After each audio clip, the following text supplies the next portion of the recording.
Hola, ¿cómo Hola. estás? Bien, ¿y tú? Bien. Good. So today we get to talk about Masters of the Air. Let's start with you, Raff. Tell us about getting to play a 19-year-old head mechanic that gets to save almost 50 lives.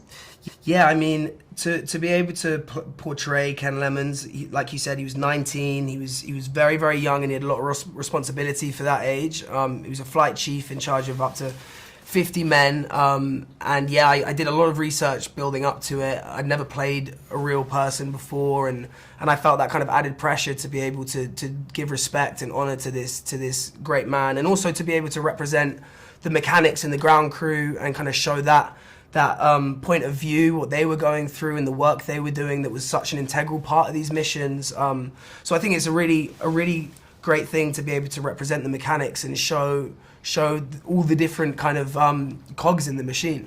And for you, Barry, what was your experience getting to step into history in 1943? Yeah, it was definitely a learning one for me.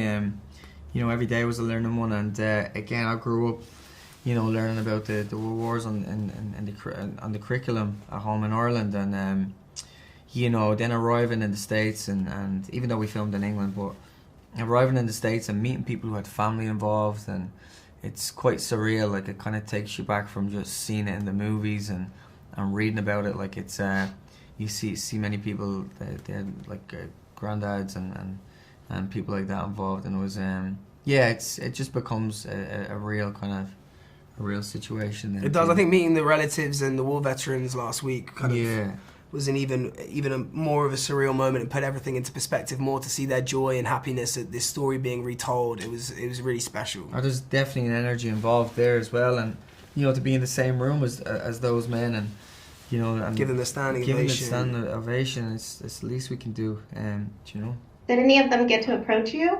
No, you gotta be respectful as well in that sense, and I think it's all quite new for them as well to see all this put on display, and so you want to kind of respect their time and let them have their moment as well, and not expect them to. I think some of the guys maybe got to speak to a few of the veterans. I got to speak to my family's relatives, which was great, and Rosie's son as well. They were having them all there at the premiere and the kind of gathering afterwards. It was really special to kind of see these people who are so proud of their families and their relatives, to then be able to come and show that appreciation to us as well, because we wanted to do that for them, and to get that kind of thumbs up and that excitement back is special. And real quick, just to wrap up, if you can name your own flying fortress, what would be the name? Right. What would yours be? I think I'd go with I call it Chalky after where I'm from, Chalk Farm. So I go with Chalky. I'd say Satan's Angel. I do say that in the movie. Yeah, that's a good one. Satan's Angel. Is that your? No, that's not. You just. I think I did make that one up in it. Well, thank you for sharing. Okay, Thank you. Dara. All the best.